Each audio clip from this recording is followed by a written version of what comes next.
নমস্কার, আমি আবার চলে এসেছি আপনাদের কাছে নতুন একটা মিনি ব্লগ নিয়ে। তো এটা হচ্ছে 1 জানুয়ারির দিনের ভিডিও। তো সকাল সকাল আমি বানিয়েছি সিমুইয়ের পায়েস আর লুচি আর একটু ঘুগনি। তো আমার ছেলে এই যে সকালে টিফিন খেতে বসে গেছে। টিফিন খাওয়ার পরে ও আমার জন্য মানে 1 জানুয়ারির একটা গিফট, নতুন বছরের একটা গিফট দিচ্ছে। তো এই যে আমার কাছ থেকে 10 টাকা নিয়ে গেল, বলছে দাও আমি একটা ক্যাডবেরি খাবো। কিন্তু আমি জানি না যে এই ক্যাডবেরিটা ও আমার জন্য কিনেছে। সত্যিই মানে এটা আমার মানে পুরো মানে সবথেকে বেস্ট গিফট, নিউ ইয়ারের বেস্ট গিফট। আমার ছেলে এটা একটা পেজে লিখে আমাকে দিয়েছে।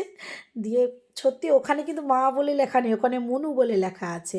কারণ আর গৌরী আমাকে মানে মনু বলে রাখে আমার হাজব্যান্ড, আর আমার নাম গৌরী। তাই আমার ছেলে আমাকে মনু বলে আর গৌরী মানে মা মা বলে ওখানে কিছু লেখেনি, এটা দিয়েছে। বলছে আমি তোর ফ্রেন্ড, তোকে গিফট দিয়েছি। তো এই যে তো সত্যিই নিউ ইয়ারের বেস্ট গিফট। তারপরে এই যে স্নান টান করে ঠাকুরকে পুজো দিয়ে দিলাম। তো এবছর 25শে ডিসেম্বর, 1 জানুয়ারি সব বৃহস্পতিবার দিনই পড়েছে। আর আমাদের বাড়িতে বৃহস্পতিবার মানেই নিরামিষ।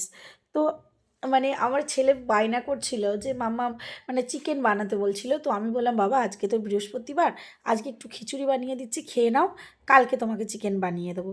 দিয়ে রেগে বলছে তুমি 25শে ডিসেম্বরের দিনেও তাই করলে, আজকেও তাই করছো। তো ঠিক আছে, আজকের মতো ভিডিও এখানেই